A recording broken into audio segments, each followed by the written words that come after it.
Hello, welcome to another edition of Club Shay Shay. I am your host, also the proprietor of Club Shay Shay. The guy that's stopping by today for a drink and conversation is a 2001 first team All Pac-10. He's a three-time All-Star, a three-time All-NBA player. Some call him Agent Zero, some call him Hibachi. The host of No Chill podcast, Mr. Gilbert Arenas. All my life, been grinding all my life. Sacrifice, hustle, pay the price. Want a slice, got to roll the dice, that's why. All my life, I've been grinding all my life. Look, all my life, been grinding all my life. Sacrifice, hustle, pay the price. Want a slice, got to roll the dice, that's why. All my life, I've been grinding all my life. Gil, how you doing today, bro? I'm good. Thank you for having me. Hey, you forgot. What? Most call me the GOAT. You forgot to say the GOAT. I'm the GOAT. Oh, you the GOAT. Yeah, I'm the GOAT. You gotta say the GOAT. And some call him the GOAT.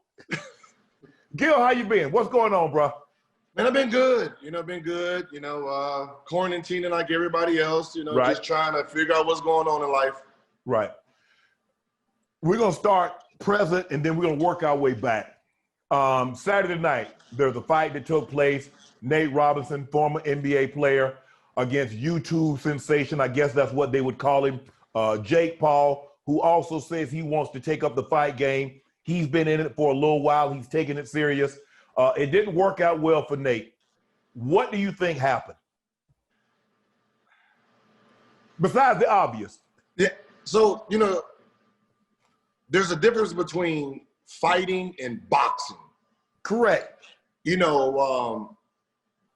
is a fighter. He's fought plenty of times in locker rooms. Right.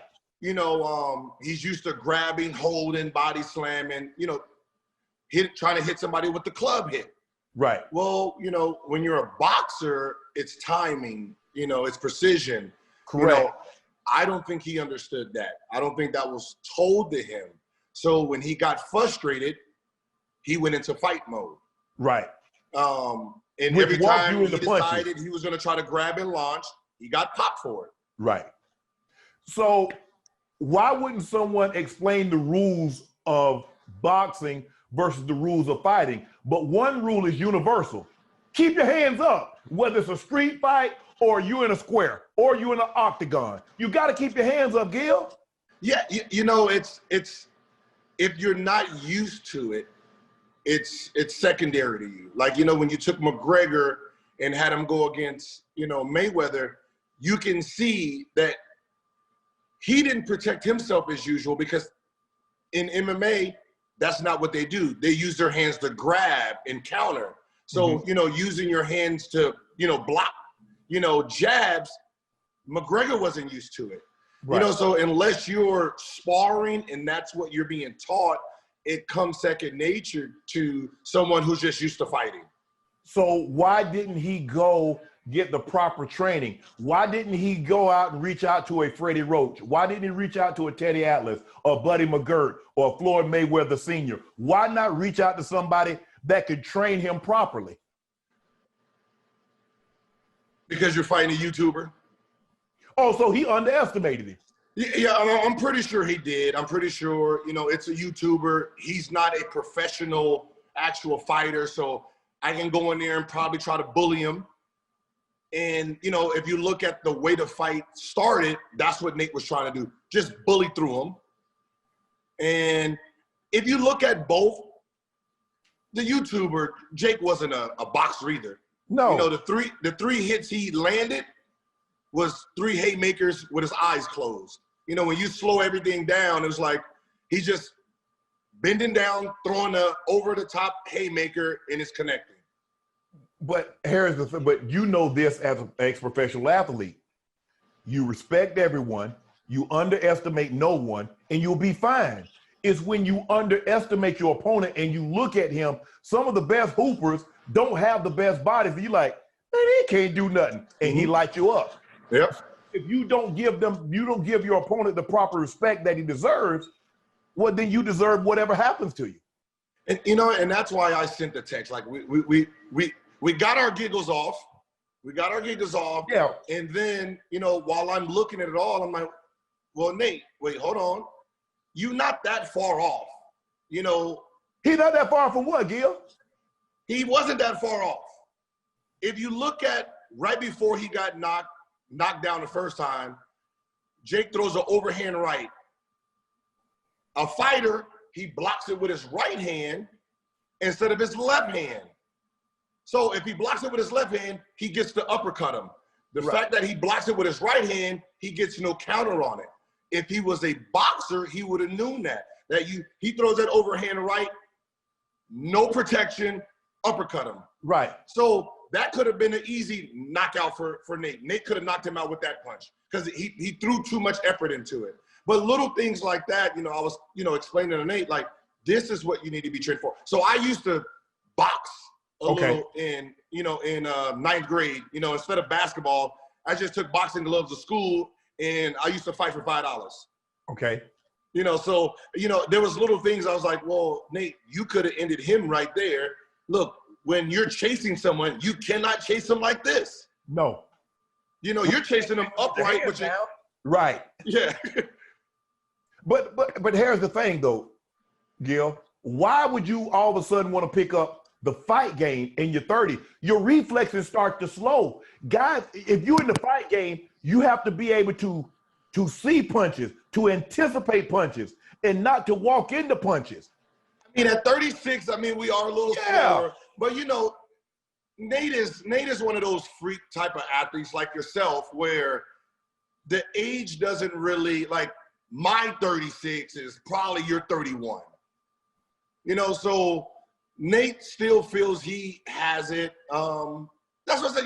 He's not fighting against an actual professional fighter. He's fighting against a YouTuber who just jumped into it last year. But that year of training is still above what Nate was ready for. Well, how about this here? Why not pick up bowling? Why not pick up cornhole? Why pick up the fight game? Of all the things that you can pick up once you're done with one professional sport, why not something that's non-contact? I haven't asked that question, but I do ask it in football when the football players retire and they go straight to, I'm like, at that age, do you really want? And it's like, well, contact is all I know. No, I was done with contact once I was done. I have been taking contact for 26 years. I didn't want to get hit on anymore. But it takes a special type of person to be able to, and like I said, for me, football was second nature because I knew, okay, in a certain defense, I knew where the hits were probably going to be coming from. Mm-hmm. As a boxer, if you throw where the punch is probably going to be coming back from. And so you can anticipate things. You understand how to pivot. You understand how to turn. But if you're just getting into it, it's going to take so long for you to pick that up, Gil. But, just like anybody who's been in a fight or watched fights, you think it's easier than it really is. Exactly. You get in, fighting through school, you think, I can knock him out. And then you don't realize the precision, the timing. You can't grab me. All that strength. You can't grab because in the real street fight, see, I believe Nate in a street fight can probably beat Jake Paul because he knew what he tried to do. He would rush him, scoop, boom, boom, boom, boom, ground and pound. But in a boxing match, ain't no grabbing. It ain't no scooping somebody up off the floor and dumping them. And I think that's what, I think when he was attacking, that was the mentality. I'm rushing with the scoop mentality. Yeah. And that's how he actually was approaching him. Right. And he kept getting hit. So you wrote this you started trending because you wrote, and I won't read it all, about a butt whipping is no different than the first time that you had to guard Allen Iverson, you had to guard myself, Stephon Marbury, some of the other great guards in the NBA when Nate came in. And you was trying to explain to him, it's not getting knocked down, it's getting up. What are you going to do once they got knocked down and you get back up? What do you do moving forward? What made you write that? Because I see everyone's posts. I know Nate personally. I know what type of person he is. He's a fighter. He's fierce. He doesn't back down. And I know because of, the Currys, the LeBrons, everyone laughing, that probably hurt him, hurt his soul. Like, I think that hurt more than the actual fight, losing to a YouTuber. I'm pretty sure losing to a YouTuber, he's like, ah. But it's your peers. You feel like you let them down.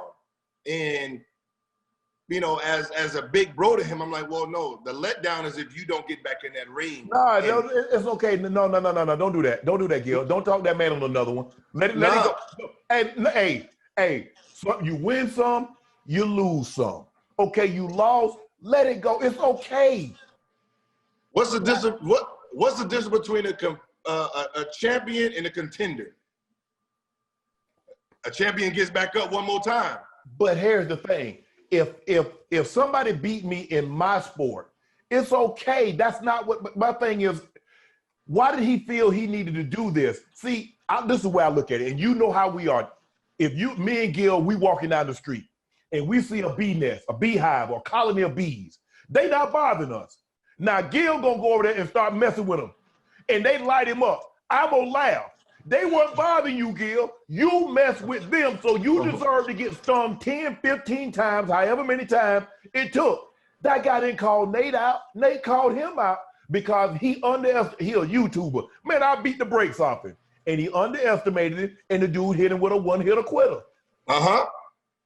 Now what you do is you call somebody else out that you know you can win, go 1-1, and quit after the W. That's what I was trying to say. You ain't got to fight him again. Oh, okay. One more fight, get the win, quit. There we go. So in other words, you want somebody that he can get, but who can he beat? Because now YouTuber, you can't beat a YouTuber. Who you gonna grab?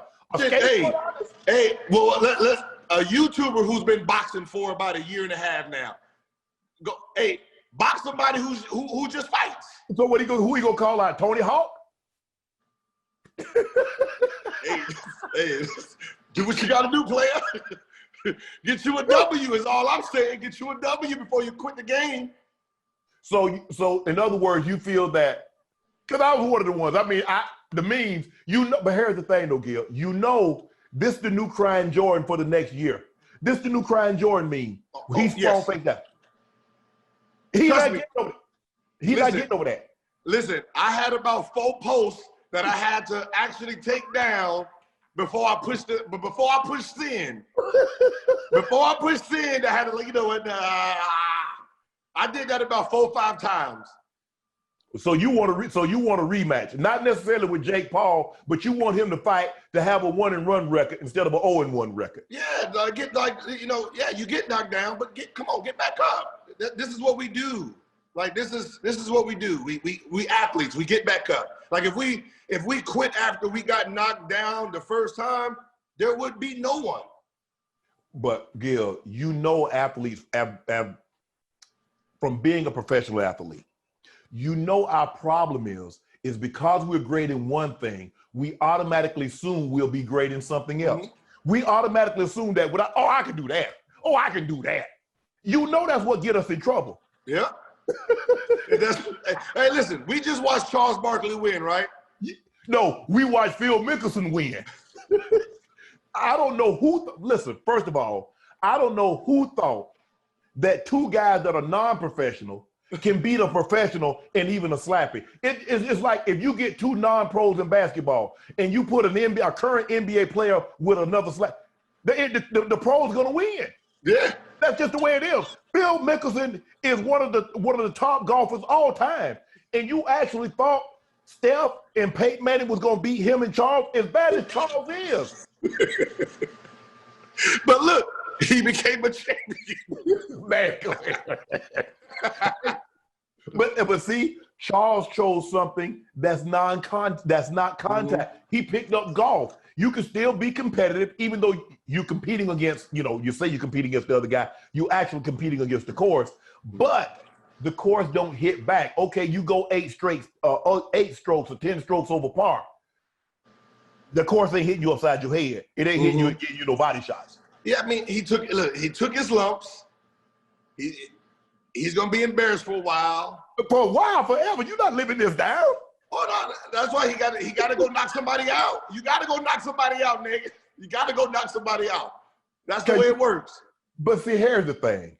Nate said he was doing this for all the NBA players, for all the athletes. I mean, The culture. I mean, this for the culture. That's what he said. And we called the L. Now you got everybody. Now you know how they looking at us. They looking at us, somebody like, oh, I'm gonna try him. Oh, they can try me. They won't get a response. I can tell you that for sure. I'm not getting in no ring. No. Hold on. You done gassed up Nate and got him in the ring, and now you say, even though you got a boxing background, you say you don't want no parts of it. No. Like I try to do 20 push-ups. Nah, I'm not even strong enough to get in the boxing ring. I can tell you that for sure. So what about MMA? For Nate? For anybody, for any. I think. Do you think any? Well, I think James Jones could do it. Oh yeah, he's black belt. Yeah. But that's something that's like something he actually. Thank you. See, something you actually do. You do, right? But the difference between that and, let's say, like, I'm pretty sure, like, when you were playing, you trained in boxing, right? Boxing's like, hard. Yeah. So if you're training in boxing and shadow boxing, you kind of think you can really throw them hands. Yeah. But that's what I said. He probably was training and really thought he could throw the hands, and didn't realize, like, the sparring part of it, the getting hit, the reacting, right. You know, that is the most important. So I don't think he sparred enough leading up to that fight. That's what Mike Tyson says. Everybody has a plan until they get hit. Mm-hmm. And the thing is, with boxing, people don't understand how long 3 minutes actually is to be or to have your senses acutely keen and to throw punches and also try to dodge punches while breathing. Because what happens when you get tired? Your hands drop. What also happens when you get tired? Your jaw drop. Now you're susceptible to what? A boom. And there you go. And that's what happened with boxing. And people like, throw punches. I did boxing when I first got to LA about 4 years ago. I did boxing for a year. And I quit because I just realized this ain't me. I said, it's hard. I mean, 2-3 minute rounds, and I'm talking about like a minute in and I'm gassed. And I'm not bouncing around like the little weight, and that's what a mistake the first one I made. You know, I see everybody else bouncing around, so I'm light on my toes.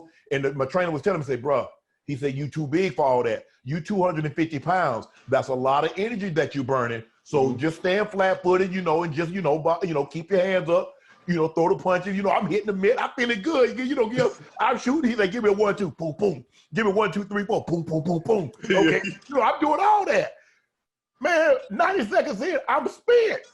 He's like, okay, so my hands drop and he'll touch me. Okay, that's a hit. Now I hit you on your arm, that'd have been to your face. I was like, oh, okay, I'm up. So you know what I'm saying? So he's doing all that. So there's a lot going into boxing. Yeah. I think he just underestimated him. Being a YouTuber, probably been in there a year. He figured he can just roll through them, and then it didn't work in his favor. Swaggy P had a response to your response. Mm-hmm. So you and Swaggy P go get in the ring, go put the gloves on? Hell no. I had to. You see, he didn't respond, right? What happened? Huh? I pulled up on him. Boy, you better not even go on Instagram and try to challenge me in no fight and have them people looking at me, because I ain't doing it. We might as well establish that right now. I'm not doing it. You won 1-0. I gave up.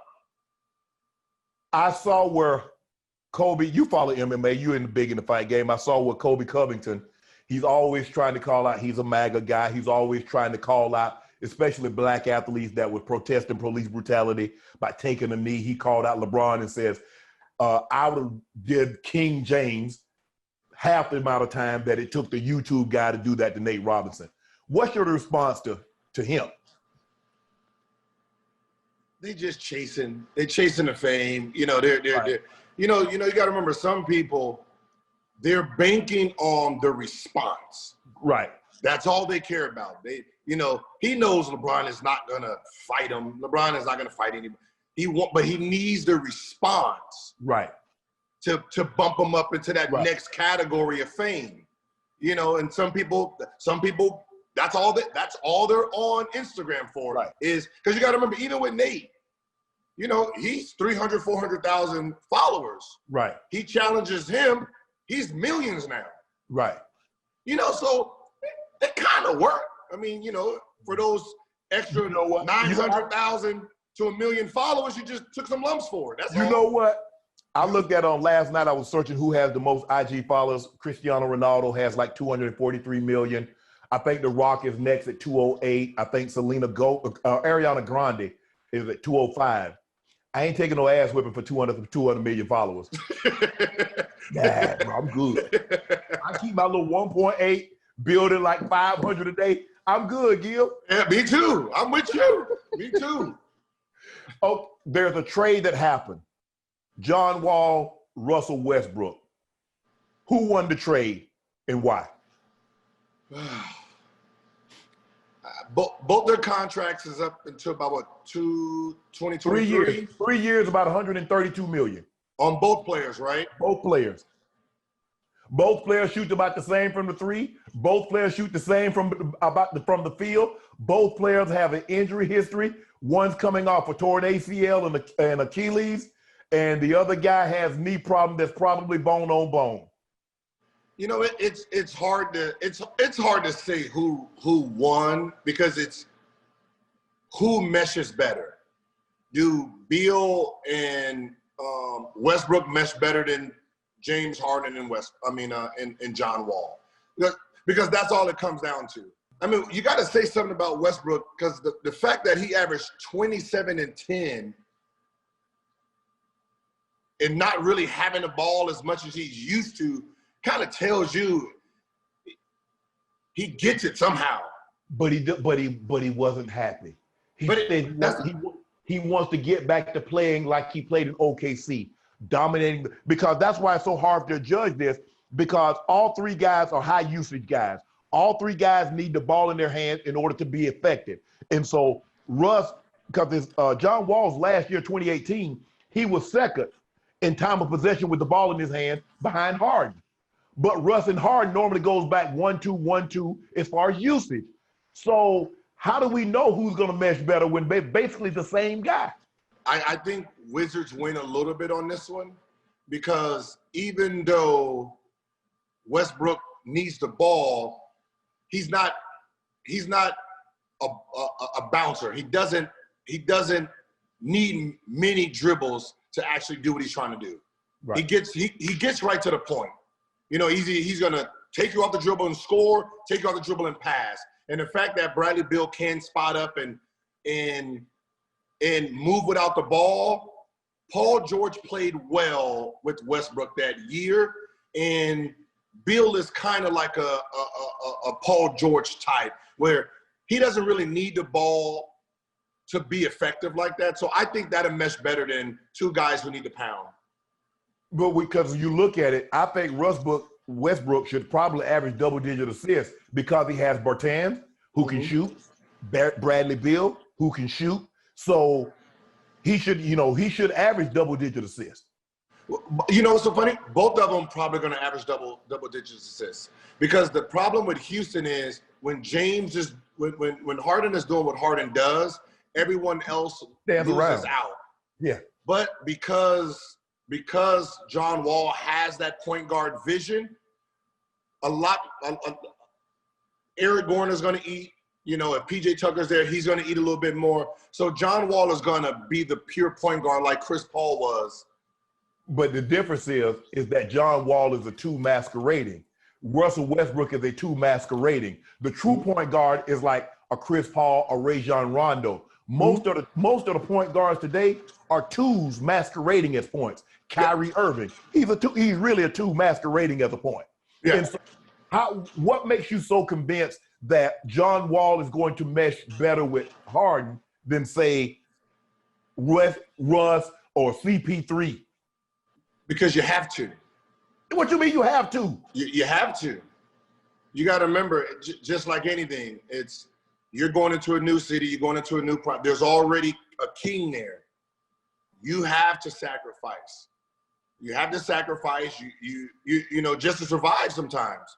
You know, you can't go in there, you know, thinking you're going to dominate that ball. Like, I mean, and I'm going to say it, Harden is going to have to reevaluate how he plays the game. Thank you.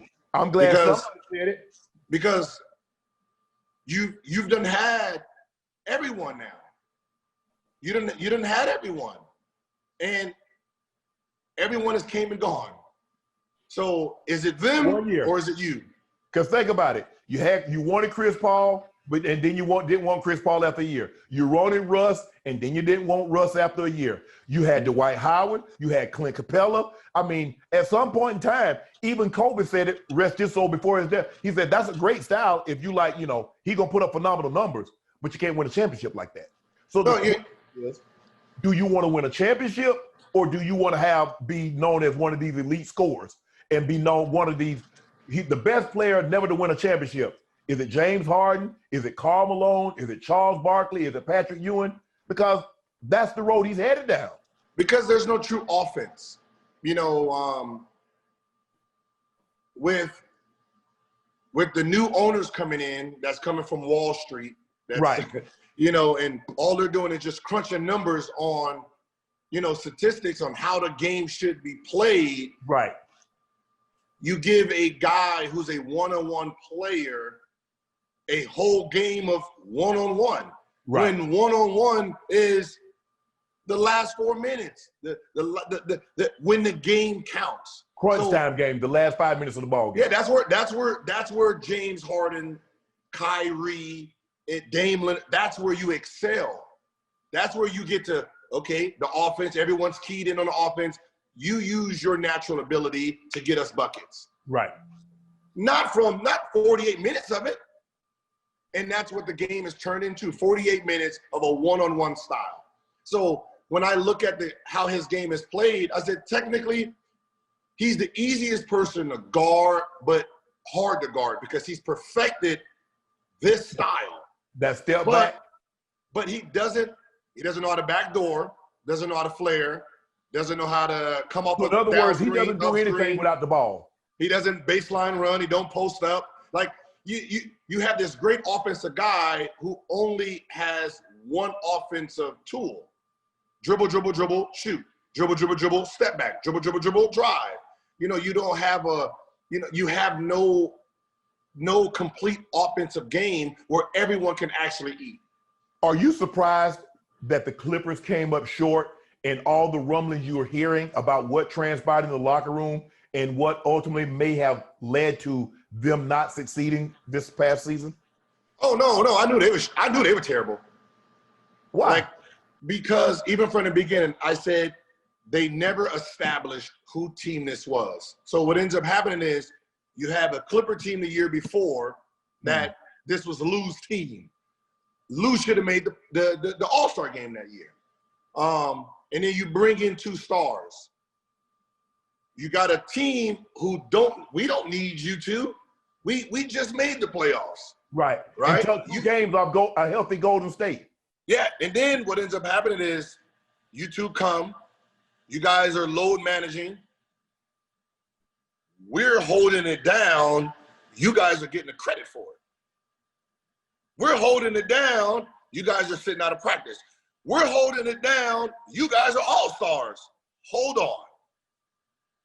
And because they publicly never said, all right, this is how the team is. This is who's the star. This is who's going to take the shots at the end.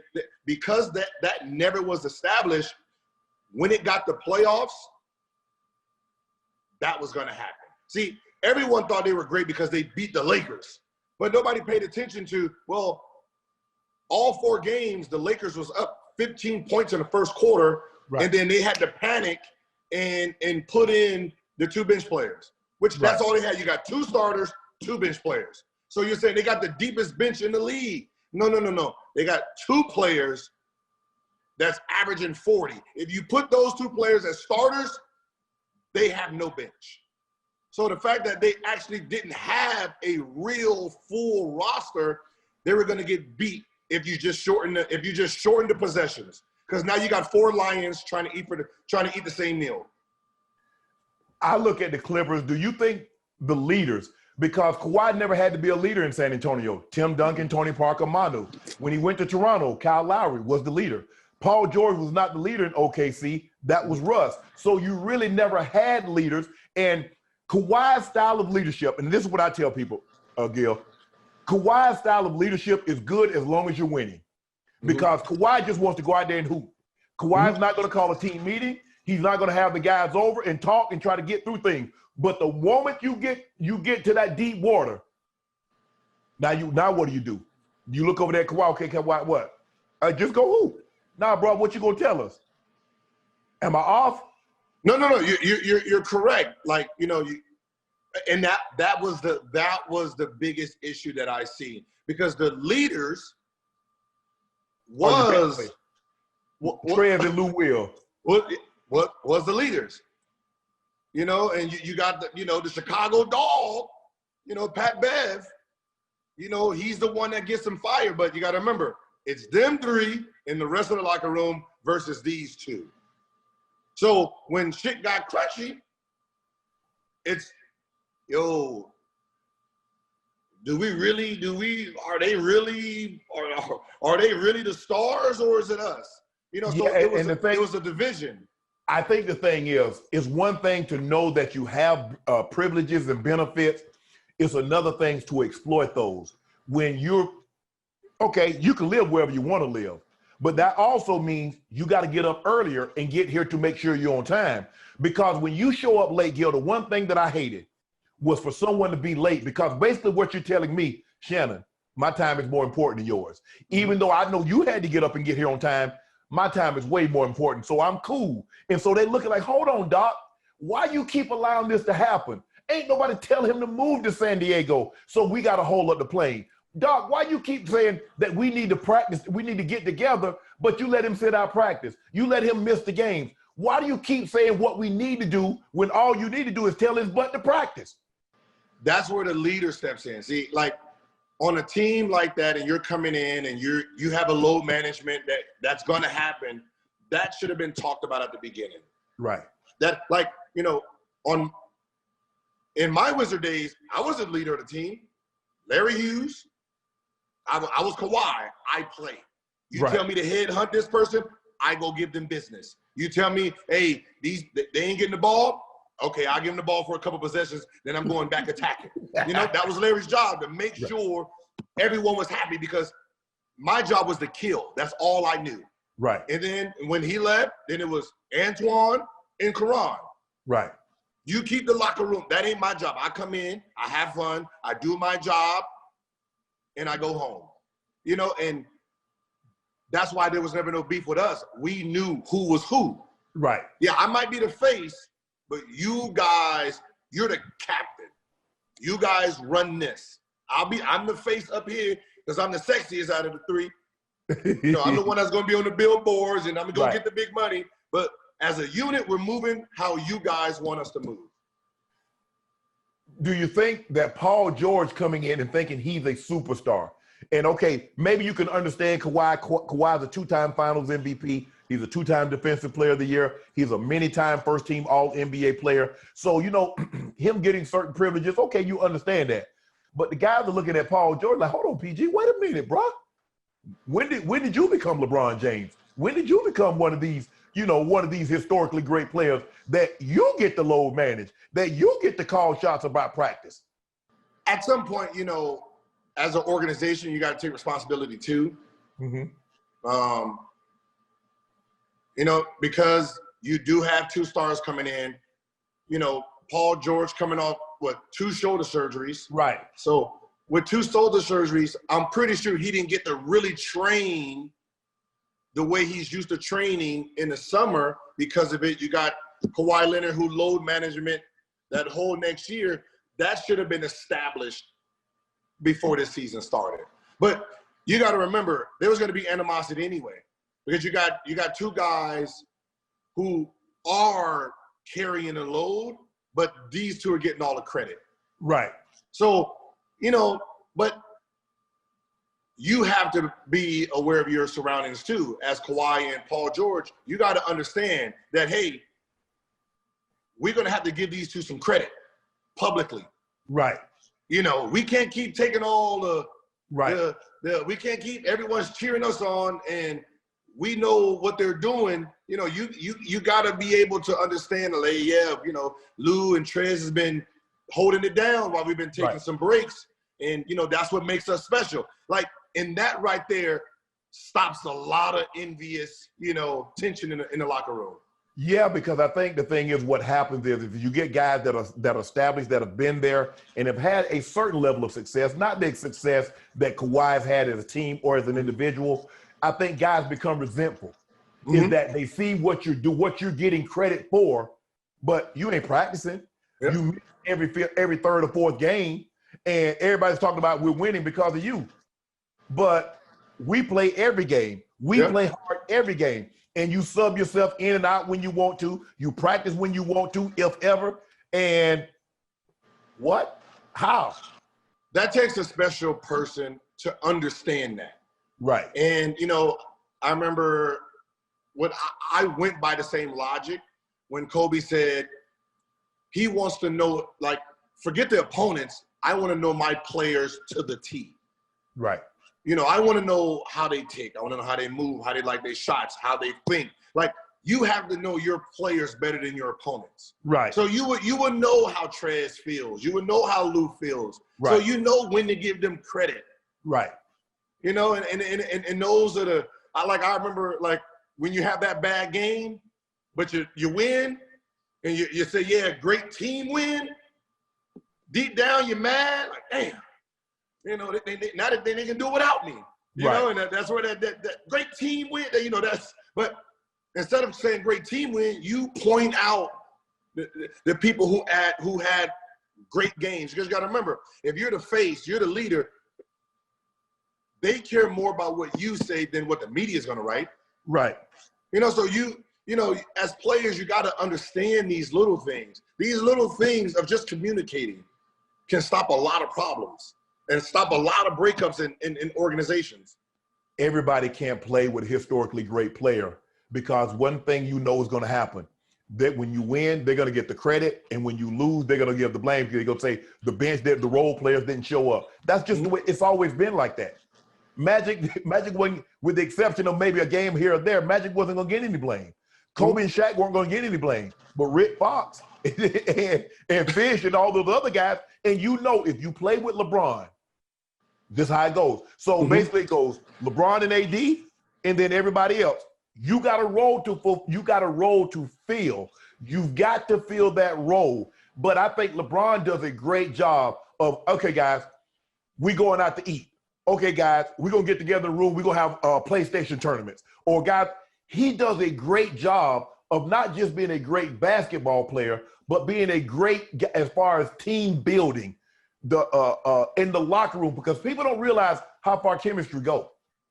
Yeah, that is the most important, you know, aspect of just winning. Yes. Being great teammates is having a relationship outside of that court. Because Correct. what ends up happening is, if we have a friendship outside of that basketball court, whatever happens on the court, it stays on the court. Right. It stays there. So, you know, you might have a bad game, have a blow up, and I yell out something, you don't take it personal. Correct. You know, but if we don't have a friendship and that happens, it rolls over. Yeah, I'm looking at you sideways. Who you think you're talking to? Yeah, well, yeah. Oh, all right. That's, you know, 4-5 games. You know, I ain't pass you the ball. You know, but LeBron has done a great job of bringing teammates together, like, you know, including everybody. Right. You know, so whatever happens on the court, it's not personal. Like, even with J.R. Smith, we all yelled at J.R. Smith for the dumb. LeBron's never said one bad thing. We did it for him. Yeah, yes. You know, because he knows this was just a moment. Right. Our friendship holds tighter than this moment. Do you believe that's what happened in Golden State when Draymond said what he said to KD? Do you believe because they weren't per se friends off the court that spilled over, or was it what he said? Not so much that it was what he said. No. What he said is meaningless because we hear that all the time. That's just We're going to hear that from 25 opponents.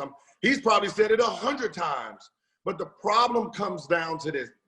Because he is the new guy there, and they've already established who's the leader of the group. So you got Draymond as the leader of the group.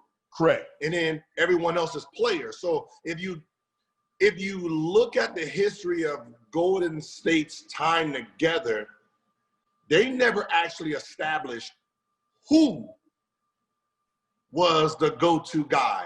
We knew Steph Curry's the best player. He's the MVP, but nobody actually paid attention to, well, the fact that these guys have actually set in 34th quarters, full fourth quarters. That means they've never actually had experience in close quarter matches. So what ends up happening is Draymond was used to getting the ball, taking off, and making that play if they ever actually got in that moment. There was never no give it to Steph, let's run a play. So if you ever looked at Golden State last 2-minute basketball in close games, they were horrible. Right. They were horrible because they were rarely in those moments. So when KD comes, he's used to those moments. So he's like, give me that ball. And Draymond takes off, turnover, and right there, the perfect storm hit. I feel that was the moment that they couldn't come back, because I think KD thought Draymond said, because he said he called him that and said, you've been that, said, we didn't need you. We won before you got here. Because now angry people, drunks, and kids will normally tell you the truth, Gil. Yeah. So, but you gotta remember, they played against each other, so he done heard it from Draymond anyway. The media said it anyway. So he's done heard it all anyway. It's just the perfect storm hit those two. Draymond's used to doing it his way. KD's used to doing this his way. And when it clashed in the wrong way. Yeah, but it hit different when your boys. I mean, somebody outside can say something, but when your boy call you that's a little different, Gil. That thing hit different. Yeah, oh no, it do hit different. But if they had a friendship, listen, I have teammates knock on my door, after games because of stuff I said on the court. Right. I didn't answer the door, but they knocked. I figured once they go to sleep and wake up, we cool again. So I just let it. But here's the thing. Were they friends or were they acquaintances? Or did KD come there for a specific purpose and to get on? Because I never felt KD was going to retire Golden State Warrior. I thought he came there to do what he did, get those rings, get that monkey off his back, so you can no longer say Kevin Durant is the best player that's never won a championship, and that was it. He was going to bounce. I never thought KD was going to spend the rest of his career. No. You had, and I don't, when KD decided he was going to leave, no one really put the thought into it. No one really said, all right, what would you do in this situation? So if you took a look at his stats and said, all right, what would I do here? You got 4 scoring titles, MVP, 3 All-Star MVPs. I mean, you was a Hall of Fame player, first ballot by the age of 28. The only thing you didn't have was a Finals MVP and an NBA championship. Right. That's the only thing as an offensive player that you needed off your bucket list. Right. And this team right now can give you both of them. Right. Because you can go to Cleveland. You can go to Cleveland, but they said, "No, we good. We keeping our team. Next up is Golden State." He only had 2 teams to go to, Cleveland or Golden State, where he can knock that off right there. Right. Other than that, nobody was in position to beat those 2 teams. So what's your early prediction of 2021? Back-to-back. Really? Back-to-back. What about the Nets? They got Kyrie, they got LeVert, they got KD, they got Dinwiddie, they got Jared Allen, they got Joe Harris, they got Tyler Johnson. They got a nice squad over there. They listen, I watched them. I watched them for 2 weeks. They playing amazing. They're working together amazing. But let's not forget, LeBron and that Cleveland squad, whatever that team was that went last place after he left.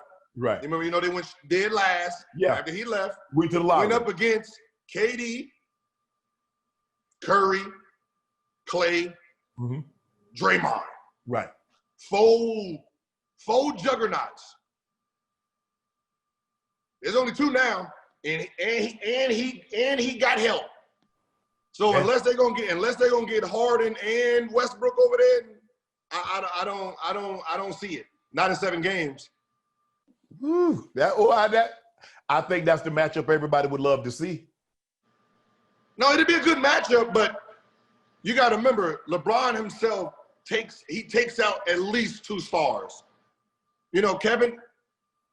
KD is he's gonna match him point-wise. Right. But the little things, LeBron does is what keeps him a little bit over KD when it comes to as a player. And then now you're gonna have to match Anthony Davis up, and Kyrie is not gonna be able to match that play.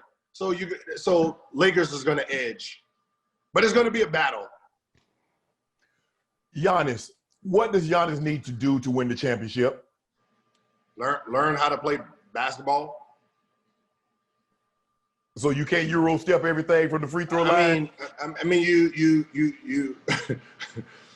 to be honest, he's the James Harden of the West Coast. Of the East Coast. Right. What James Harden is in the West is what Giannis is there. You have a guy who's not the point guard, who dominates the ball, and he's playing one style. And that style is, I'm gonna try to take all the big men who can't move off the dribble, Euro onto the step, and get some dunks. That is amazing during regular season, right. But when that court gets small, you cannot do that anymore. Right. You can't play that. You can't play that style, and he's like Tebow, but not in the red zone. Right. No. You gotta no. You're gonna have to make some actual plays before you get here. Right. Goddamn it. Right. I know you good here. You good when you don't have to think. No, we're gonna bring you back here. Let's get you to that point. So when the court gets small, that style doesn't work.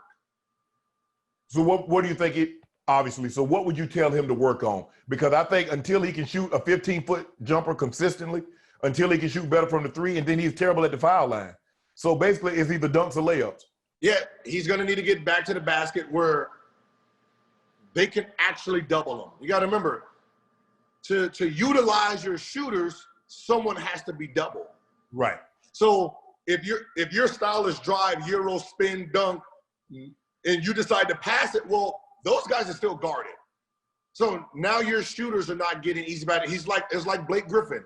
Because you were so used to playing his style, when it counts, no one else gets to eat. So unless he learns how to play back to the basket, where when he gets the ball, teams are actually shifting.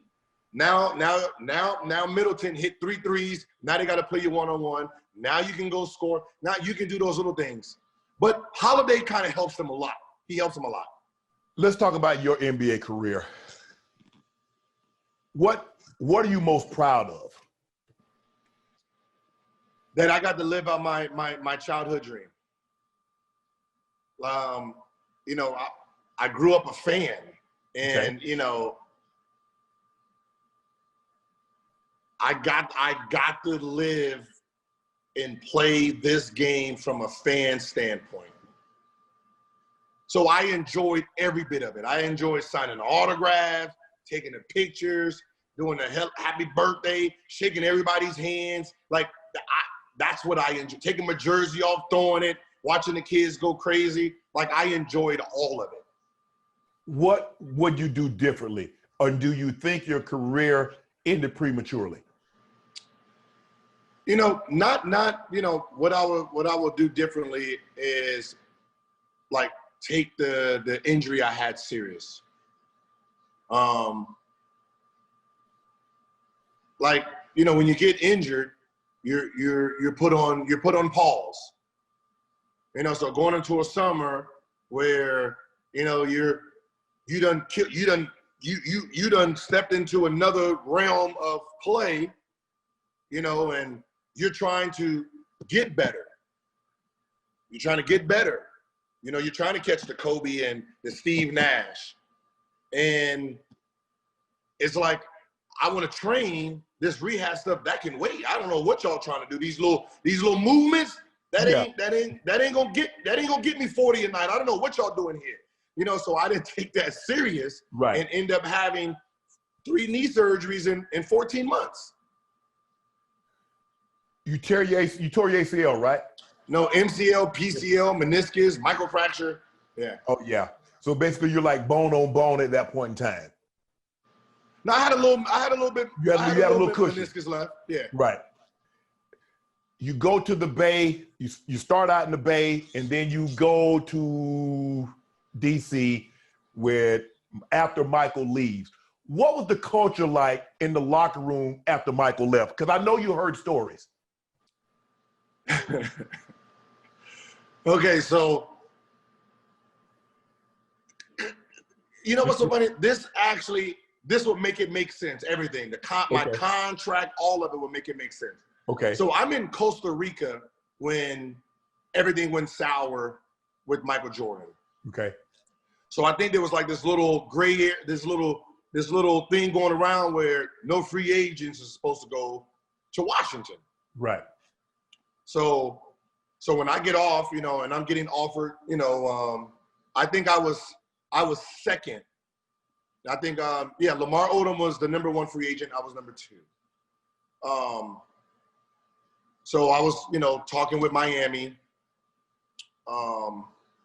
They were going to draft. They just drafted Dwayne Wade, and they didn't know if they were going to put him at the 1, try him at the 1, and they didn't. You know, Pat Riley said, "I don't believe in paying young players." Clippers, they were being forced to pay because they had all this money and all these free agents. Utah, I didn't want to follow John Stockton, who just retired. That wasn't my game.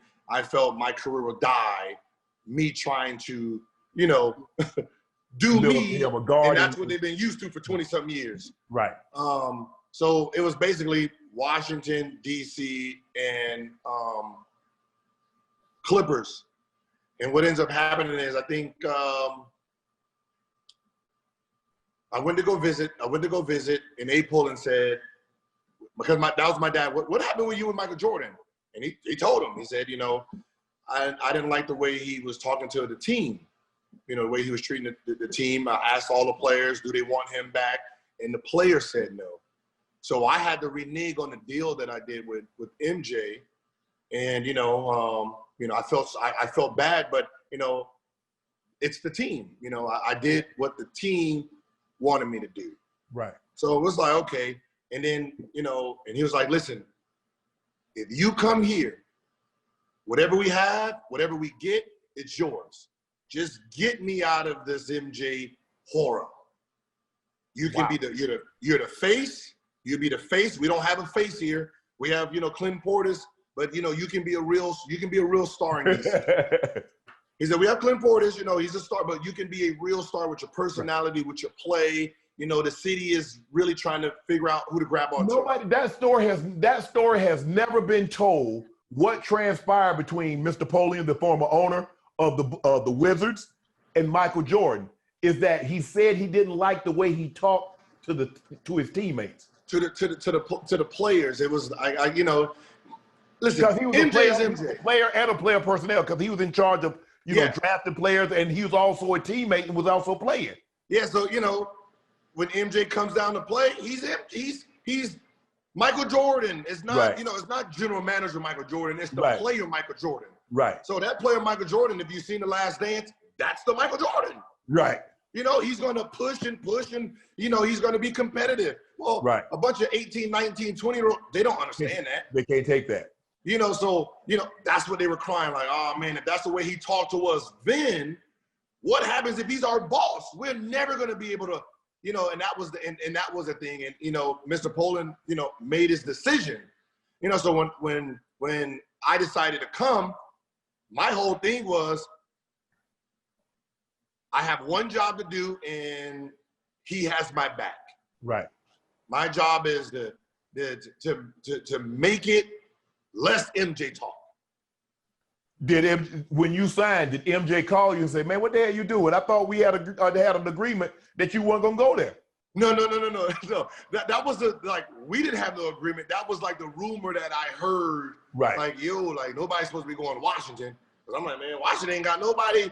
You know, Brian Russell just opted out, so it bumped the cap up. You know, so I'm like, I mean, he said he gonna have my back. You know, if he said he gonna have my back, he gonna have my back. Right. You know, so I came, I did my thing, and this is how I got paid $111. Ernie Grunfeld, when we was negotiating, I had 3 surgeries already. I had 2, and I decided I was gonna opt out. Ernie Grunfeld negotiated his ass off. I'm not gonna lie. Like, it was one of those where I knew I didn't have any leverage because I had 2 knee surgeries. Right. I only played 2 games. So I decided I was gonna have my Agent Zero tour start July 1st. Right. The first day of free agency. So if I didn't like the way this was going, I can go out of the country. Now you guys are gonna have to wait and then watch the rest of the free agents, and someone's gonna panic. And then now someone's gonna be tricked to give me some money. So what ends up happening is the first domino was Baron Davis opts out and Golden State gets all this money. So rumor hits my phone. A little birdie whoop, whoop, said, "Hey, Golden State at 12 o'clock is going to offer you 5-year, $101 million." And I was like, all right, but I was like, man, I just bought a house, $5 million house with a helicopter. And all right. So, I'm going into the meeting all cocky. What's happening, y'all? What's happening? And Ernie does this spiel. You did great for the city. They love you here. We love you here. And, we think you deserve this. And, he pushed that contract to me, smile, yeah, baby, and I seen, and I'm not gonna lie, it was 6-year, $86 million. Like, I had to, like, how you rub your eye, because I thought it was a 1 missing. I thought it was 186 million, 86. Like, woo, this must be Antoine's money. You might have the wrong check. This is what Antoine's trying to get. This ain't this. Like, that ain't Agent Zero money, huh? Like, yeah, I'm in the 100. I think I'm in 120, something like that. This is 80. This is, whoa, you off a little bit. And he was like, and I was like, I don't mean to be rude, but I'm gonna get the max from Golden State. Baron Davis is opted out. So they actually, did the research and realized he opted out. So I said, on that note, I got to get up early in the morning. I got to go fly to China and do my tour. And they were like, when do you come back? I said, July 11th. And they was like, wait, what? I was like, yeah, July 11th. I'm going to come back. So I'm going to sit and think about, the 2 offers that I have. I got the 86 million here, and then I got the 101 for 5 there. Woke up in the morning, phone rings, Abe Poland. Hey, listen, do not worry about nothing that happened early this morning. I just found out. No. The max is yours. Whatever the max is, 120, 150, 200, whatever it is yours. That's your money. You earned it. I told you when you came, you helped me out of this Jordan situation. I was going to take care of you. Here it is. Max is yours. You do with it how you see fit. Do not worry about what they offer you, because that was not me. You want 130, you want 150. If I got to write your personal check, let me know, because, hey, you're going to be the last contract I sign. Wow. And that was our conversation. Man. So Mr. Poland was good to you. He wasn't good. He was great. When he said he had your back from the beginning, he had your back to the end. Yeah, he did not need. I don't care if you play one. Hey, I don't care if you play 1 game, 4,000 games. You're going to be the last contract outside. You're my guy. Wow. So, so I took 111. So my max was 127. So I took 111 to save 16 million for free agents or Antoine, who was also up. Right. That's awful nice of you. Yeah, hey, listen. Hey, the man blessed me with whatever you want. Shit, I gotta feed Pass everybody along. else too. Because the thing is, normally, Kobe, I think Kobe said this. Kobe said, yes, I'm a millionaire, but why would I give a billionaire a discount? Because they don't give anybody discounts. But for you to do that, so someone else get an opportunity to eat, I think you should be commended for that. I think you're foolish, but you should be commended. Yeah, but the commend comes from the owner. I had a relationship with the owner. Yes, and, you did. You know, just like anybody. Hey, listen, there's someone who writes that check, and then there's a whole bunch of people in the middle of them. Right. I don't care about the people in the middle. I want to know who that check writer is, and that's who I'm talking to. How you doing? Because when it's time to sign a contract and be traded, I want to be a person, not a name on a sheet. Right. You know what I mean? Like, oh, you crunch your numbers and say, we don't need him. Whoa, whoa, whoa. Hey, Mr. Poland, how you doing? Hey, you jogging? I'm going ahead and jog with you. How you doing? So when my knees went south, hey, I'm not worried about none of that knee stuff. Here's that money. Thank you. You had great success. You go to the playoffs. I think you played LeBron twice in your 3-year run when you made the playoffs, right? I played him one healthy one and then half a hurt one. Okay. And that was kind of like his coming out party because that series, he just goes off. Yeah. Did you, obviously you were in the league when he got drafted. Did you ever think watching him then that he would be where he is now? Yes. I remember I made a comment to one of my teammates and I said, this is 2000, I think it was like 2004, 5 season. Okay.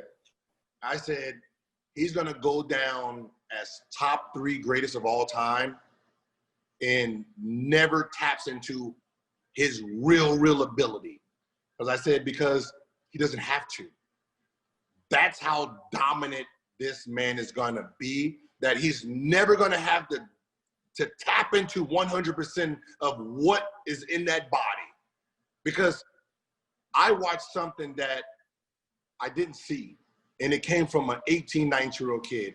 As I wrote it on my Instagram, where I'm at the house, we're playing cards, and him and Savannah, they're sitting there.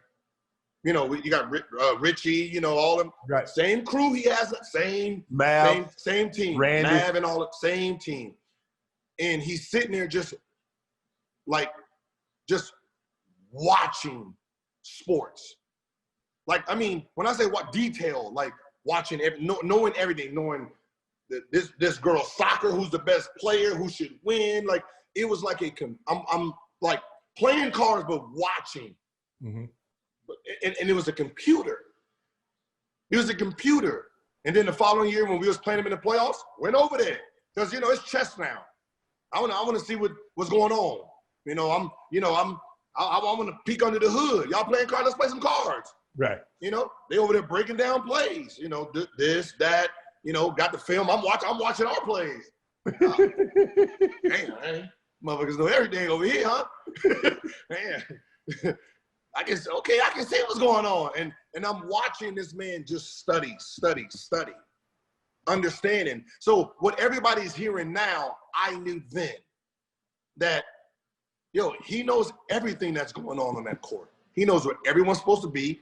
He knows if the play is real, if the play is fake. He knows exactly what is expired all through that game. Gil, why do you think it's so hard for the older guard to give this man the credit that he deserves? I mean, you see so many people, well, he's not top 10 or he's not this and he did this, he lost, it's always, no matter what he does, it always goes back to, well, but he couldn't have played in my generation, or he couldn't have done this, or everybody's afraid of LeBron. Instead of saying the man is great, he'd be great in any generation, because I don't know how many in the 50s, 60s, and 70s, 6'9", 269-pound guys could handle the ball, could do what he could do. Because everyone takes evolution out of it. No one wants to believe Everyone believed that their era was the golden era. Like, it's, you know, if you go down the line, look at rap. They don't like the new wave.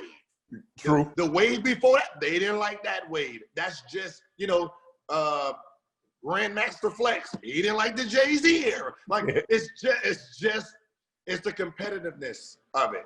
You know, even though it's like, well, Dennis Rodman, I mean, you was a great defensive player. You did this, but you were 6'7", 210. Right. Bro, those are point guards now. Yes. You know, we're bigger, we're stronger, we're faster. Right. You know, that's just how. But I mean, you're gonna have your guys that no matter where you drop them at, you drop Magic Johnson in, he's still a 6'9" point guard that's still not in this era. You know, so you still got your Michael Jordan. Right. You know, so you got guys who can go through from older eras but there's some guys who shouldn't be talking.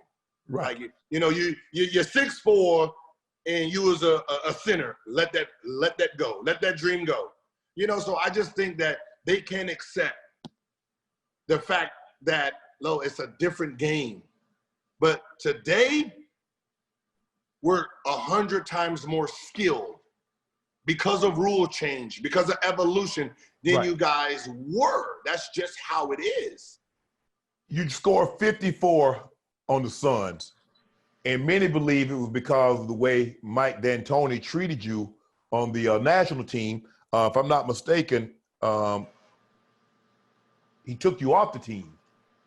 Was that personal? Okay, I'm gonna be honest. Tell the story. I'm gonna be honest with you. Mike D'Antoni didn't do nothing. Okay. Okay. But I couldn't go back to college to talk to Coach Mike. Right. You know, I needed to talk to him.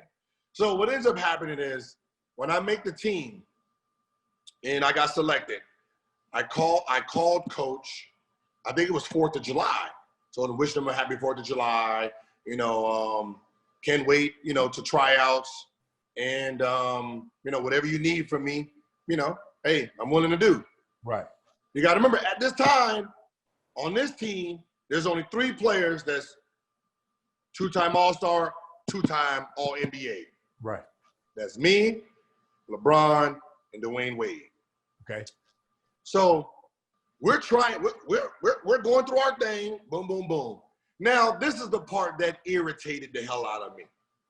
So they got their starting unit, I'm not in it. That's cool. Okay. I'm cool with that. You know, I can sacrifice for the betterment of the good. So, but my unit, my team is this. So we can see how this plays. I have Kirk Heinrich as a point. They got me at the 2. I have Brad Miller, Antoine, Shane Battier. I think that was it. It wasn't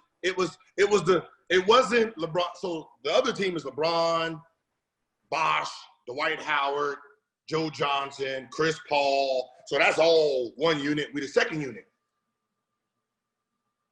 Whooping their ass. I'm whooping their ass because they got to play a zone. Oh yeah, so Kirk is just give me the ball. I eat through all this right here. Because this was like a personal challenge for me. Right. Because this is where I'm trying to like I just missed the free throws in LeBron, so I'm on a whole nother wave of mentality anyway. Right. I just came from training in San Francisco with the Black Ops guy named Frank. So he done got the mental right. He got the confidence right. And what ends up happening is I'm playing against the best 5 the world can give me right now. This is the best 5 that I'm going to be playing against. And I'm about to put them to the bricks. So we'll go to 21. I got 17. I got 18. Like, I'm really dominating because I have to. I don't have the scores on my team. So basically, my whole group is running the offense through me. So Kirk was smart enough. Kirk like, yo, hey, I'm gonna get you open. Just do what you do. So we're testing this group.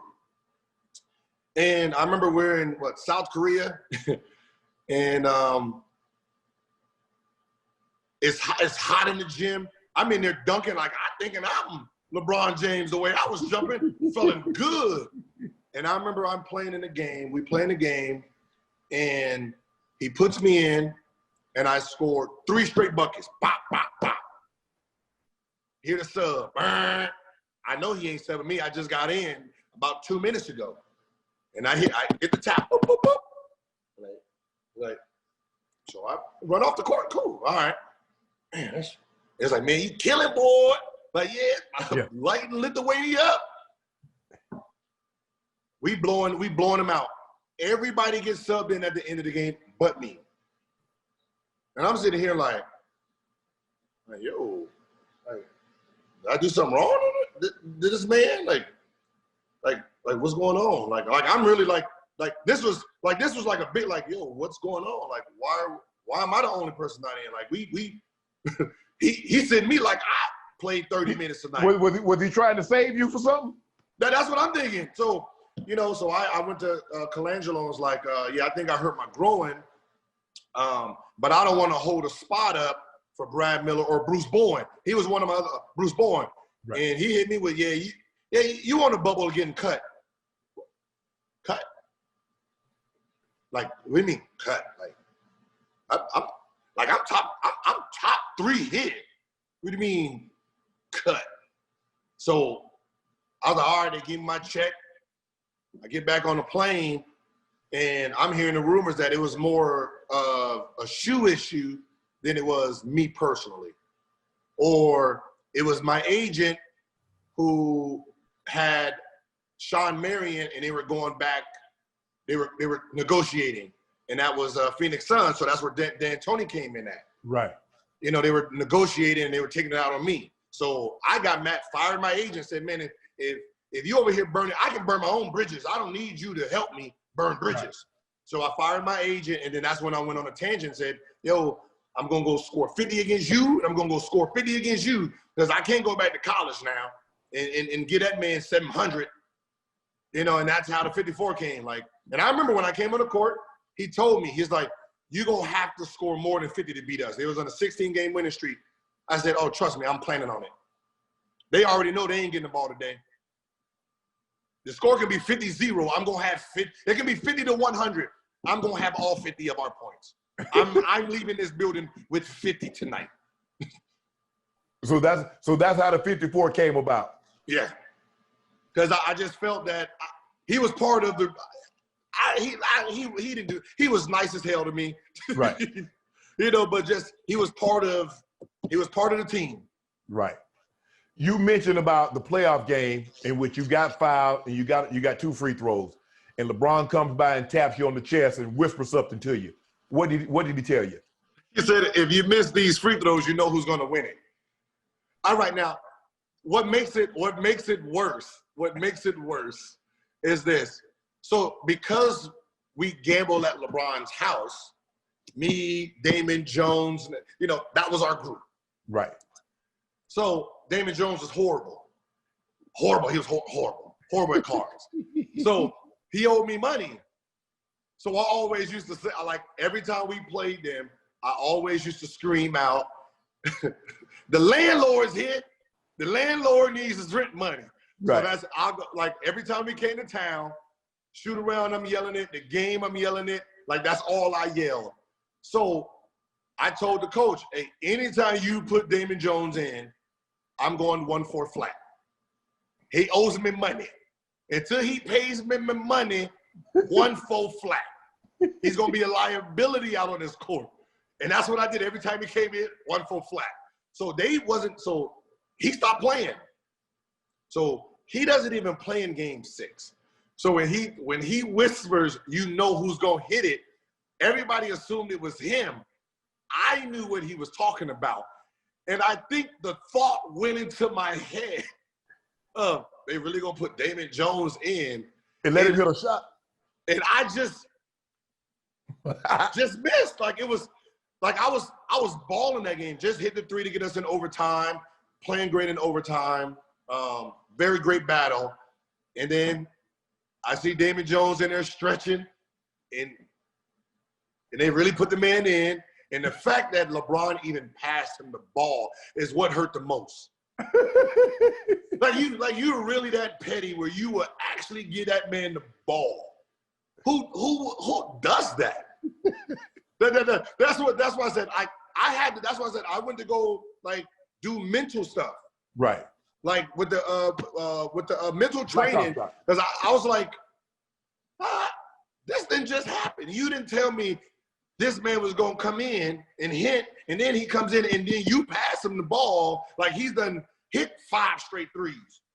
I need to go see some Hill because I don't want to be the next Nick Anderson out here. You mentioned the card playing. What is it about NBA players playing cards, and what was the game that you and a lot of the NBA players play? You know, just like any card game, it's passed on from whoever started it. Right. You know, like I remember I think Jordan when I first came in, huh? I think Jordan is a guts guy. Guts, we played Boo-Ray. Boo-Ray. Yeah, we played Boo-Ray. So lucky for me, I was never on a team that played real high stakes Boo-Ray. Okay. Like, you know, when I first came in, I'm playing, you know, $20 a hand Boo-Ray. Right. Right. You know, so it wasn't really like you lose $4,000, bro. You had a heart attack. Right. Because I remember I won $300. What? 300? Yeah. Well, you got to remember, when you done spent all your money on an Escalade truck and some jewelry when you first get drafted, and then you go the 31 pick, you done spend all that. So $300 is everything right now on the road. You know. So and then when I went to Washington, you got to remember it's a young team. So the card players there was it was Larry Hughes, Stackhouse, and Christian Lake. Because Stackhouse played with Jordan. Stackhouse was a hold on. Yeah. So what were you guys? So you guys were playing Boo-Ray. Yeah, we was playing Boo-Ray, but it wasn't. I remember, like, I knew it was one thing like that happened, and I was like, you know what? I'm never gonna play this game for that kind of money no more. Okay, what happened? So Stackhouse, I owe Stackhouse $3,000. And he said, you know what? You know, you new here. I'm going to go ahead and give you a discount, man. $2,000. You only got to pay me $2,000. Like, all right, cool. He's like, I know you got the money, you know, but, you know, $2,000. Right. All right, cool. Yes, sir. Nice discount, my man. $1,000 discount. Welcome to the team. I ended up beating him. He owed me $12,000. He said, hey, man, you know, you go ahead and give me that discount. All right, cool, $1,000, you know. You go ahead and pay me $11,000. This man said $2,000.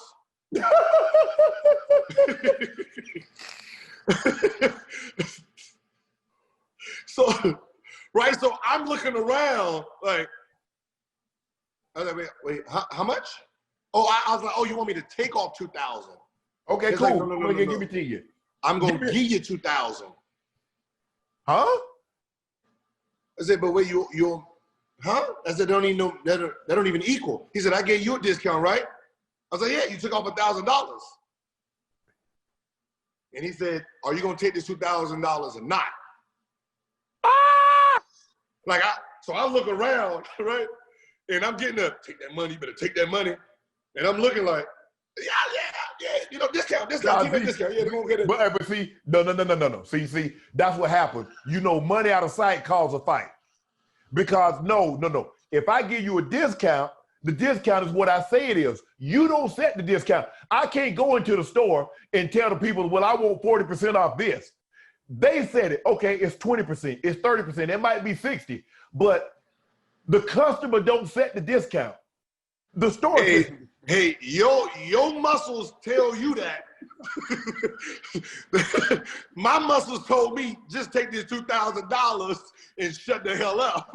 All right, that's what my muscles told me to do. Because Gil, what we play is, I know you heard of it, called In Between. Mm-hmm. And so we play, I mean, some people play with one deck, some people play with 2 decks. We always 3 decks, but we always play with 2 decks. And so, you know, obviously you flip the card. So if you get an ace, you say, you know, high or low, and then whatever the next card is. So we're going to the Super Bowl. You know, we got Super Bowl tickets. Everybody come down with money because we're going to be gone for a week. Yeah. You know, we going around and the pot's climbing. So now there's like 15 grand in the pot. So we come, okay, it's an ace high. He said, oh, high. And then another one comes. So it's automatic low. So it's automatic low because you can't have high. So it's automatically low. Yeah. So now, man, it's 12 grand in the pot. He said, pot it. An ace come. So now you got to double the pot. So whatever's in the pot, he got to put 24 grand in there. Yeah. Well, he don't have 24 grand cash, but he got a boatload of Super Bowl tickets. So you know me, the banker, I'm like, okay, just like, man, I only got like 15 grand cash. I said, you got Super Bowl tickets. So put them Super Bowl tickets in there. He looking at me like, I'm like, I don't know what to tell you. I say, but you owe $24,000 to that pot. So you need to come up with 24,000. So the way we look at it, we'll take 15 grand and 6 Super Bowl tickets. So now, Gil, so the pots now is $36,000 in, you know, Super Bowl tickets. Everybody going around, it's King 3, it's King 3. Ain't nobody saying, I was like, man. So it comes to me. I got a king and then I got a 5. Whew. I like my homeboy, Keith Burns. We going down to Super Bowl 33. I'm like, who? I said, homeboy, he said, homeboy, don't touch it. I said, we need to get this money, homeboy. I said, look, I got 50. I said, I got 50 grand on me. I got 50 on me. I said, what we gonna do? It's King 5. It's King 5. As long as it don't come another king, it don't come another 5, an ace, we good. Uh-huh. We had to pot that thing.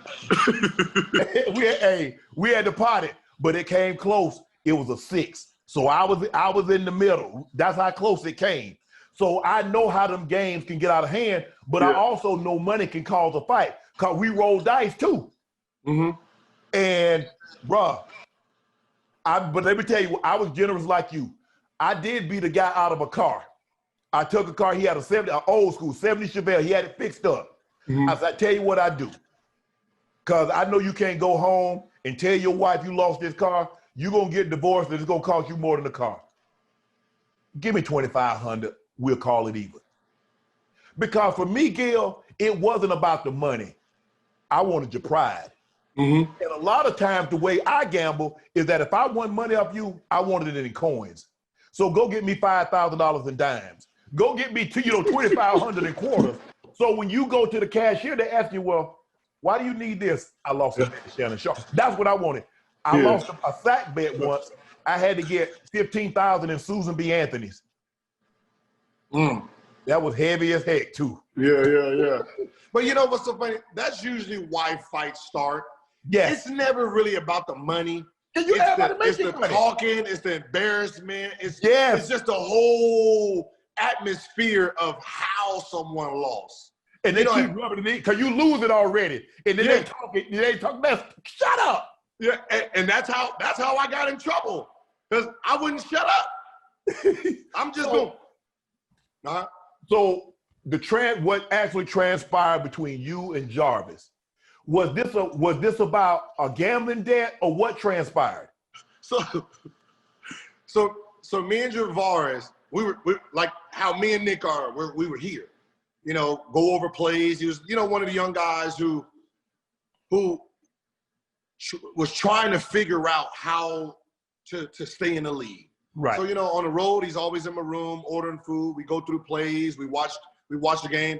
He was my hangout buddy. So they're gambling. I'm talking shit. You got to remember, it's Javaris, it's JaVale, it's Herb Boykins. Right. They ain't no money on the table. So you know this ain't no high stakes poker. You know, this ain't no if they lose $2,000, one of them is mad. That's the type of, you know. So it's probably about 30 minutes left on the plane. And I decided, you know what? I want to play. I want to play. So it's Javaris. So JaVale just booed Javaris. So Javaris had to match the pot. Correct. Now it's Javaris' turn.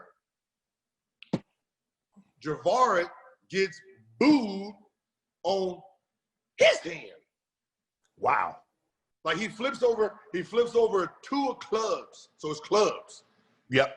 And then everybody goes around them two, and then he yells out, I need 4. Like, ooh, ooh. That don't sound good. He gets booed, right? You got to match it again. So now, because I'm next, if I decide to play, so the rule was if you want to jump into the game, you have to match the pot no matter what. Correct. So whatever the pot is. Absolutely. So I'm like, well, what's in there? That's what they look about 1,100. All right, I got about 1,100 in the pocket. Throw my 11. He pissed off now. Oh, why he playing? Right. Because now it makes it harder for him to play. So I'm in there talking shit, yeah, boy. I said, hey, the legs is open. You got in because you the dealer now. I'm the dealer now. Absolutely. So I automatically get it. So you get to come. I'm like, shit, I want them legs is open. I want some of it too. So I'm passing it. Earl says, so I flip over like a 9. Earl don't want no parts of it because I guess he peeked at JaVale's hand because JaVale did one of those woo-hoo, like woo-hoo, like woo, like woo-hoo. So he got a smoker. He got a smoker. Yeah, so I'm like, how many you need? He said, I don't need none. None. Damn, none. All right, how many you need? Hold on. You got to explain to him what do you need because you can go. You explain to him. So with Blu-ray, it's kind of like it's spades. Spades, but individual spades. You ain't got no partner. Your own partner. Yeah. So whatever card the dealer flips over, that's actually the cut card. That's spades. So then it becomes spades. Yeah. So basically, he was basically saying he either has 4 spades. My hand's so good, I don't want to exchange nothing. Yeah, he don't want to exchange. So basically, he probably had 4 spades and an ace or a king. Right. Or he got all 5 spades, or he got 5 spades. Right. So Javaris says, I need 5. Oh, so me being who I am, oh, this man is about to get booed. Boo this man, right? So now I'm just talking shit. Just boo this man, like, oh, he's about to be booed. Like, because it's not my turn yet. I'm like, man, you sure you want 5? You want 5? Oh, he needs all 5. So now I'm just being an asshole, right? In the same time, Earl Borgens tells JaVale, hey, man, let me go ahead and get my 200. And JaVale's like, hold on, after this hand, let me finish his hand first. Right. We always wait until the plane ain't anyway. Right. He's like, and then Javaris just snaps. Man, get that man his $200, man. You got my money over there. Why you holding? You got all my money. And I'm like, yo, calm down, bro. They ain't got nothing to do with you. They ain't got nothing to do with you. Hey, don't worry about what they doing. Don't worry about it. You take your 5. Because I'm pretty sure there's going to be some more money in the pot anyway. Yes. Right? So now it's my turn. Right? I'm like, oh, okay. Shit, all I need is 2. So I throw them 2, and I got 3 because I got 3 spades. Right. And he's just going. Just because now he probably looked at his hand and realized he ain't got 1 spade. So he's just, he's going. Like, and I'm like, you know what? If you get booed, the money is in the pot anyway. There ain't no sense of both of us getting booed. You feel me? Might as well go ahead and let you be booed by yourself, bro. And I said, so what I did is I showed him. I said, listen, I got 3 spades. I'm out of here. Oh, he flipped over his hand. That's a misdeal. Ain't no misdeal. I'm not playing. I'm out of here. So I'm going to leave. You boo him. I'm going to go ahead and get up. Let me know when it's my turn to play again. Right? And he's just like, you can hear them arguing. Nah, bro, I ain't going out like that. He ain't gonna just let me lose my money like that. Like, he just can't come in here and double the pot and then lead and don't even fight, help me fight for the pot to make at least a 2-2-1. So Earl was like, yo, they ain't no 2-2-1. I can tell you that for sure. That man got ace, king. He got ace, king, queen, jack over that motherfucker right there. And I'm hearing it. Like, ooh, he in trouble. Right? I'm glad I got up out of there. Yeah, so JaVale said, you know what, listen, the money's mine. I had 5 spades. I was going to boo you again. I'm going to let you not get booed, and I'm just going to take the money. Oh, hell no. He wasn't even having that. Hell no. That's So a good deal, though. Gil, if he get booed, he going to have to double the pot after you just doubled it, so he got to put 4,400 in there. Then if he going to get booed, then he want to get booed with somebody. Like, so he's more mad that I didn't help him fight for his money. Right. So then he started talking trash. I started talking trash. So it wasn't really like we was going at it. Right. It was just, he was irritated that he was losing, and then irritated that I came and doubled the pot and then bounced on him and then left him for dead. But did you know his background and what he was capable of? No, like then he's not capable of, you know, what he's accused of, like what he's in jail for. Then no, he wasn't. No, like, so he changed once he got out the league. Circumstances forced him to change. Right. Survival. Like, you know, like when people, like I remember when everything broke down and he got in trouble and the DA going against him hit me up for a character reference against him. And I said it. I said, wait, hold on. I know we had an issue and it was this big public thing, but character issue, I'm not going to be a great witness for you because that was my teammate and he was an amazing guy. Right. Yeah, we had an issue that got blown out of proportion, but I'm not going to go and say this is what he was capable of, this is who he was, because that wasn't him. How his life went after he got kicked out of the league, his family stealing his money, and he had to gravitate to something else, that's not the guy I know. Right. I know the hoop guy who watched film with me. The Javaris that you were trying to have me go against, I don't know that one. That I can't say that was his character. I can say circumstances of financial, someone robbed him for his jewelry, everything spiraling down. That's a whole nother person. Right. That I cannot talk about that person on the person I know. I can't do it for you. So after that, the gambling incident, did you guys speak? Were you guys still friendly, or because you were both were suspended? So how did it end after that?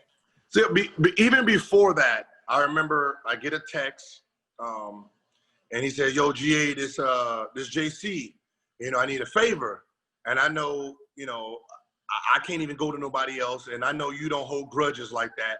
You know, my mom needs surgery. Is there any way you can let me borrow, you know, $60,000?" I said, "Man, of course." How many thousand? 60. Hold on. You said 6 or 6 and a 0 after it? 60. She was having neck surgery. She needed neck surgery, and then he probably needed some change since he lost his contract. Right. So I said, okay, gave me the wire information, sent it off to him. And this is before I even went through my trial. Like, he already got off. He already got slapped on, you know, a little slap on the hand. Yeah. And this is after he said, "I'm scared for my life." He was coming in, he was gonna kill me. That already done happened. And but he know I'm not gonna hold a grudge, bro. I know you gotta do what you gotta do to survive. Right. You know, so I wrote him a check. And to this day, we still in communications. He pay you back? No, it wasn't like when I let a teammate, like when a teammate asked me for something, it was never to pay me back. You know what? Now that you mention it, I don't think any of my teammates have ever paid me back on a debt. It was like, you know, if I have it, you know, like I'm going to do something stupid with it anyway. So if you got a better purpose for it, your mom's neck, that's all right with me. Yeah, now that you mentioned, I was thinking about that. I was like, have any of my teammates ever paid me money back? Nah. Teammates and family members don't pay money back. I know. And I don't pay money back. So, yeah, you're right about that. So I asked you to look back and says, okay, anything you would change. Obviously, you would like to not have the knee injury and had a longer career because you felt you were in your prime. You had just became the agent zero, the Gilbert Arenas that, you know what, this is the guy I always knew I could be. And then you have the knee, like you said, you had 3 surgeries in 14 months. When you sit back and you watch, do you think what your career could have been had you not had the knee injury? You could have been a Hall of Famer, maybe won a championship.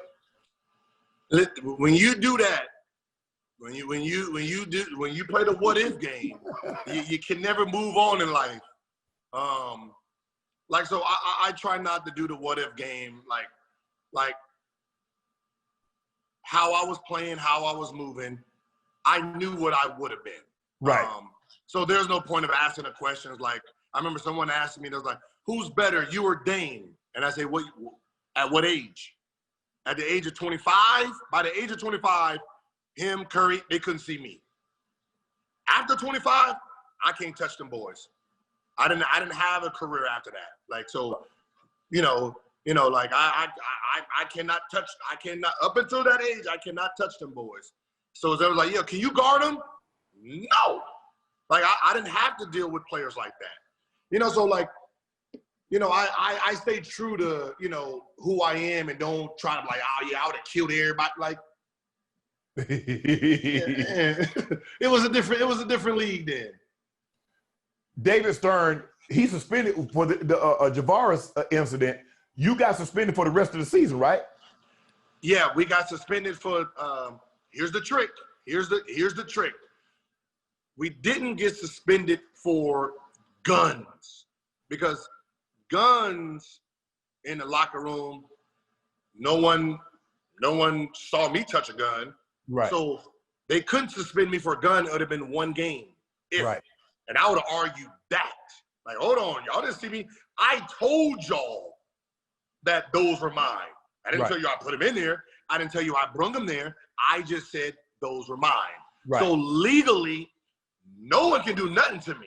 Right. I'm just honest and said, yo, they're mine. I was giving them to him. So when they realized that, they didn't suspend me for guns. They suspended me for detrimental to the team. Conduct detrimental. Which was because of what I did in Philadelphia when I was mocking them with the pistol hands. So I got suspended for that. 50 games, which was detrimental because they can hold that as long as they want. Right. And then didn't the DC step in with the gun incident? Who? DC. Yeah, they still did their case, and they gave me 30 days probation, 30 days halfway house. Halfway house. And you got in trouble with that, Gil? What do you mean? So no, what was the halfway house like? Halfway house. See, you make okay. So halfway house. Look, listen. I was not doing the halfway house in DC. Okay. I did the halfway house in Virginia. Okay. It was either Virginia or find me. Right. Because I'm not doing DC, whatever this case was. Buy my house or I'm gonna be at my house. Pick one. So they gave me 30 days in the halfway house. Like, so I had to do a weekend first in jail. So mine didn't have no jail time. So there was no jail, it was just halfway house. But the halfway house I was going to said you had to do 3 days a weekend in jail. So this is the funniest shit ever. So you know how like 3 days? That's it? All right, I'm not cool. I do that. So all I know is jail from TV. So I'm doing push-ups and everything. Oh, like, yeah, I'm about to get buff on these boys just in case they try to try me in there, right? Just in case they try to try me, I'm going to be all big and strong. So I'm thinking there's going to be some criminals. It was old men for ticket violations, drunk driving, stuff like that, right? So after so that was a Friday, Saturday, like, oh man, this is walking with my chest high, right? And then something told me to look out that window. So look out the window. It was like a little basketball court. So I'm like, oh. So there was this, big dude. Big, like he ate weights. He ate weights, and he's on a court, right?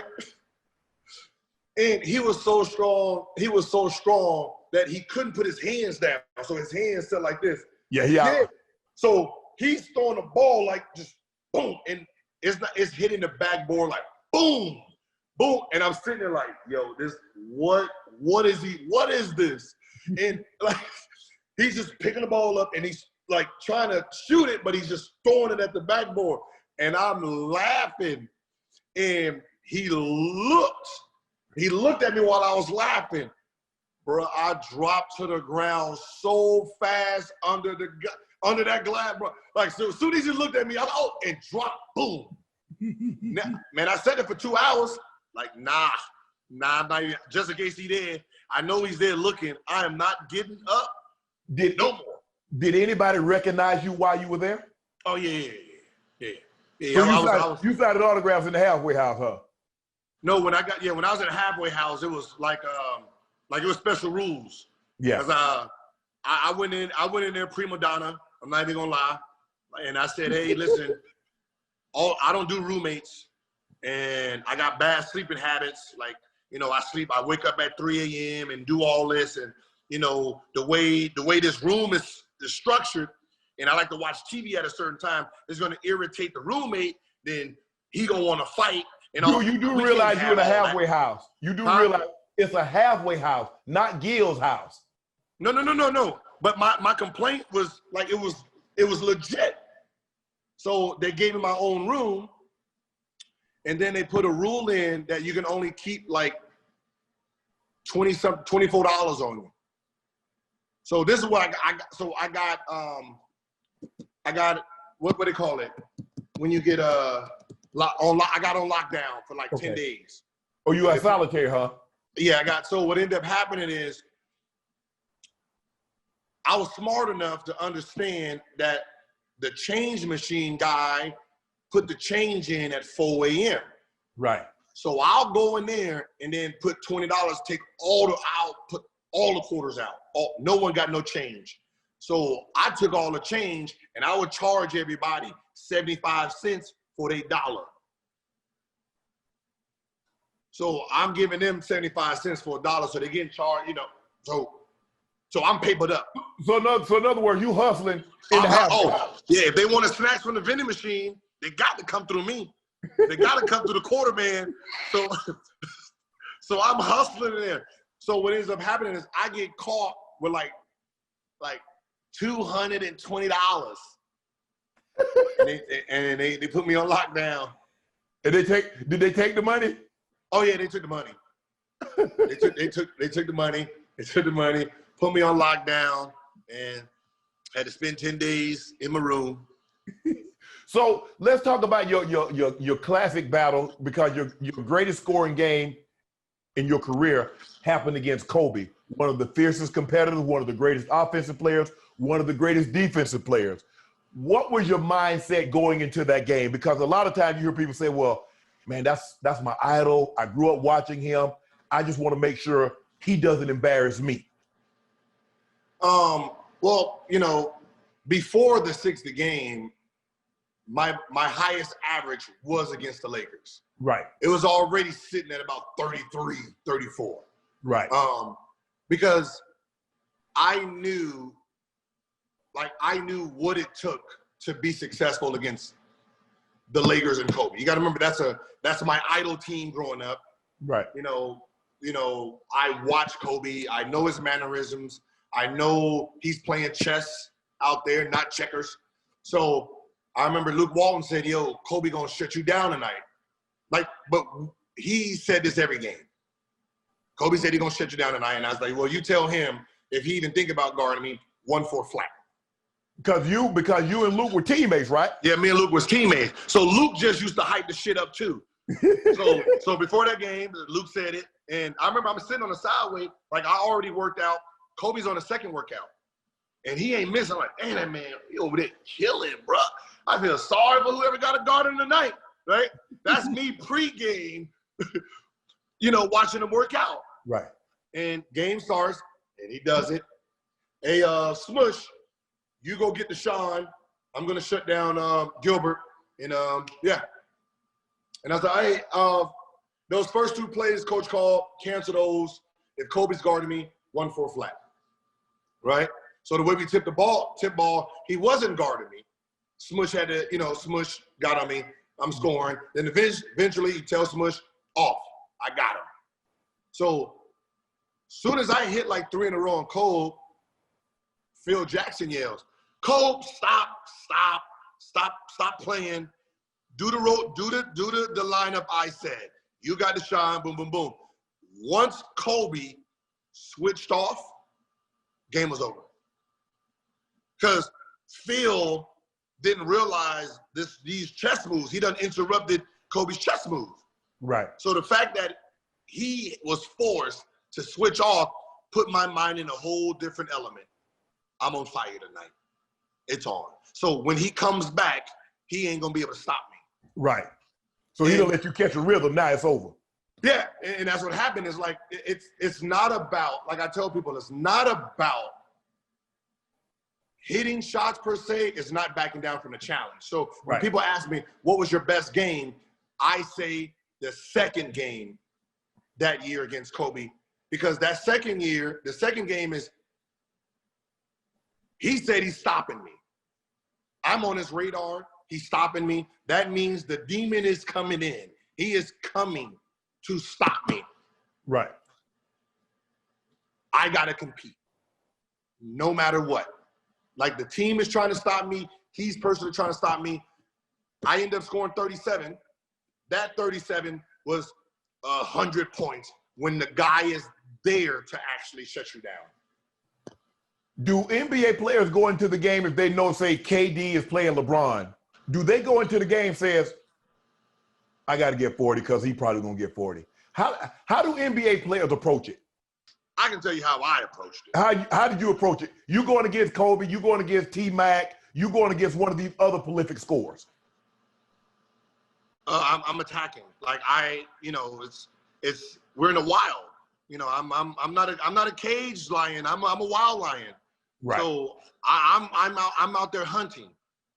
You know what I mean? I'm out there hunting, and I'm trying to, like, if you're the shooting guard and this point guard needs to get you the ball, I need to destroy his confidence now. So like somebody like Dame, Lillard, Curry, my defense was trying to get them. I'm trying to get them on the bench with 2 fouls, and they get to watch me eat. And that's the way I play. So I was in attack mode from the beginning.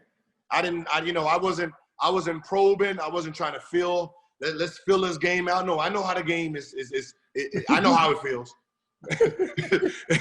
I know how it feels. Who's the best player in the NBA? Real uncomfortable around here. Who's the best player in the NBA right now? Best player? Yes.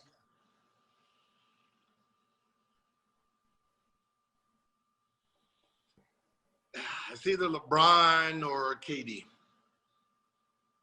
Why? You didn't mention Giannis. Giannis is 2-time MVP. Just because you won an MVP don't make you the best player. Means you was on the best team and you was the best player on the best team. The way the analysts do it, it ain't got nothing to do who the best player in the NBA is. It's who was on the best team, who did all that. That's, so right KD now. KD or LeBron for you? Huh? KD or LeBron for you? Ooh. With the first pick? Yes. Shit. You get one. I'm saying Gilbert Arenas, you get one player. You starting your team with one player right now. Okay, if I'm starting a team with one player, then I go LeBron. Why?